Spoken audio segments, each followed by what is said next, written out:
Hello friends, Kathiawadi home હોટલમાં તમારું સ્વાગત છે। આજે હું એક નવી રેસીપી જે ગુજરાતી નાસ્તો ખૂબ ફેમસ છે અને દશેરા પણ નજીક આવે છે, તો આજે હું ફાફડા ગાંઠિયા બનાવતા તમને શીખવાડીશ। તે ઘરે બનાવવા ખૂબ જ ઇઝી છે અને હું તમને બે રીતના બનાવતા શીખવાડીશ। તો ચાલો આપણે ફાફડા બનાવવાનું ચાલુ કરીએ।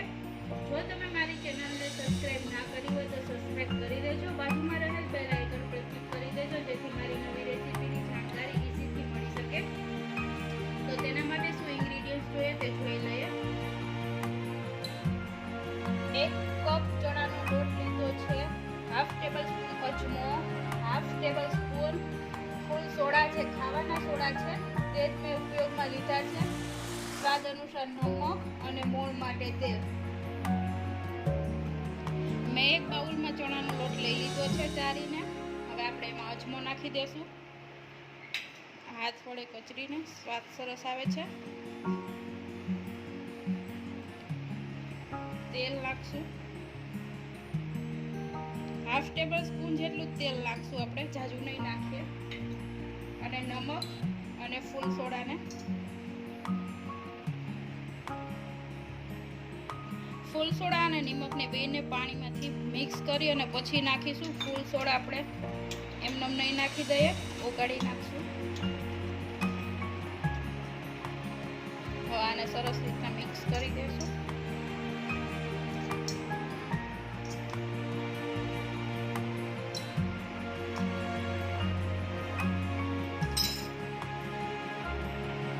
હવે એમાં ફૂલ સોડાનું પાણી નાખી દઈશું।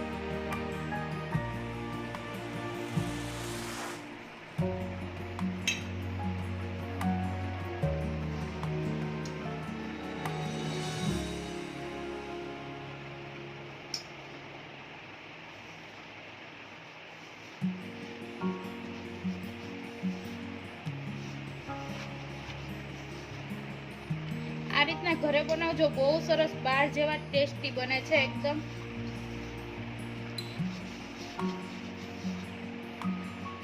દશેરા નજીક આવે છે, દિવાળી આવે છે, તૈયાર છે। હવે તેલ નાખી અને આપણે મસળી લેશું।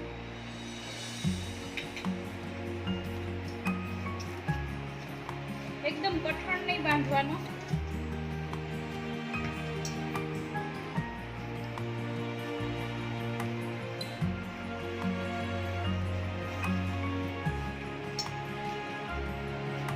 હું બે રીતના તમને બનાવતા શીખવાડીશ।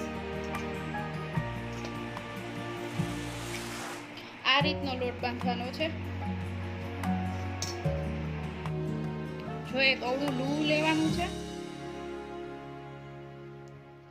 એનો આવી રીતના લંબગોળ શેપ આપવાનો, પછી એને આની ઉપર મૂકશું પાટલા ઉપર। હું પાટલા ઉપર બનાવું છું, તમારે પ્લેટફોર્મ ઉપર બનાવવું હોય તો પણ ચાલે। હથેળીનો આ ભાગ છે એનાથી બનાવીશું આ રીતના।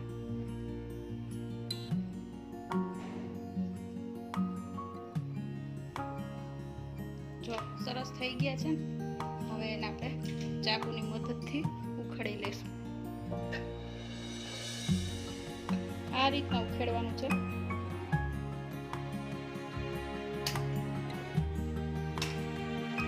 આપણે ફાફડા નાના જ બનાવીશું, મોટા નહીં બનાવીએ, કારણ કે આપણી પાસે હળવાઈ નાની હોય તળવા માટે।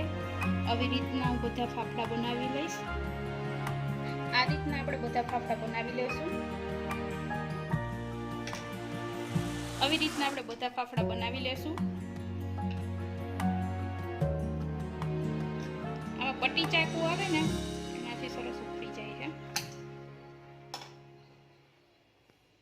આ રીતના બધા બનાવી લેશું। તેલ આવી ગયું છે, હવે આપણે એમાં નાખીશું।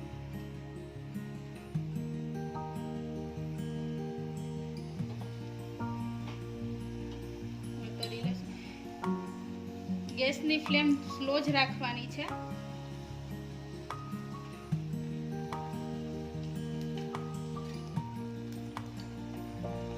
એકદમ સરસ બને છે। હવે હું તમને બીજી રીત શીખવાડીશ।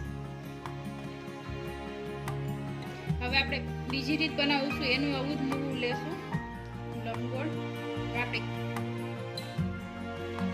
હવે કોથળી લીધી છે, એની ઉપર હું બીજી રીતના વણતા શીખવાડીશ તમને. તેલ લગાવી દેશું આપણે બે સાઈડ. જો તમને હાથથી ન ફાવે તો આવી રીતના તમે વણી પણ શકો છો. પણ લગાવી દેશું. હવે આવી રીતના વણી લેશું.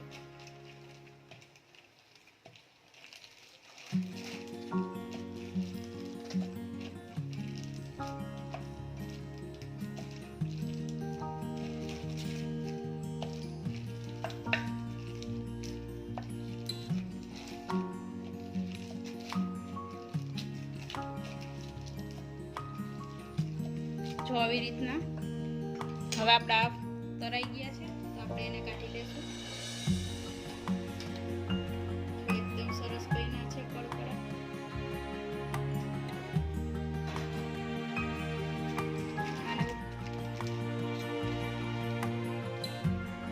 હવે આને આપણે ઉખેડી લેશું.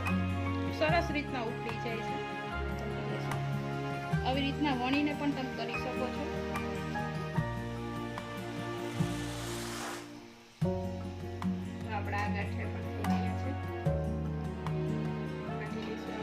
આવી રીતના હું બધા પાટા ગાંઠિયા બનાવી લઈશ. હેલો ફ્રેન્ડ્સ, જો આપણા ફાફડા તૈયાર છે. ચટણી અને મરચાં સાથે સર્વ કરશું. તમે ઘરે જરૂર ટ્રાય કરજો. બહુ મસ્ત અને ટેસ્ટી બને છે. ફરસાણની દુકાને જેવા મળે છે એવા જ સરસ બને છે અને ઓછા ટાઈમમાં બની જાય છે. જો તમને મારી રેસીપી ગમી હોય તો લાઈક કરો, શેર કરો અને સબસ્ક્રાઈબ કરો. અને કોમેન્ટ બોક્સમાં જરૂર જણાવજો કે મારી રેસીપી તમને કેવી લાગી છે.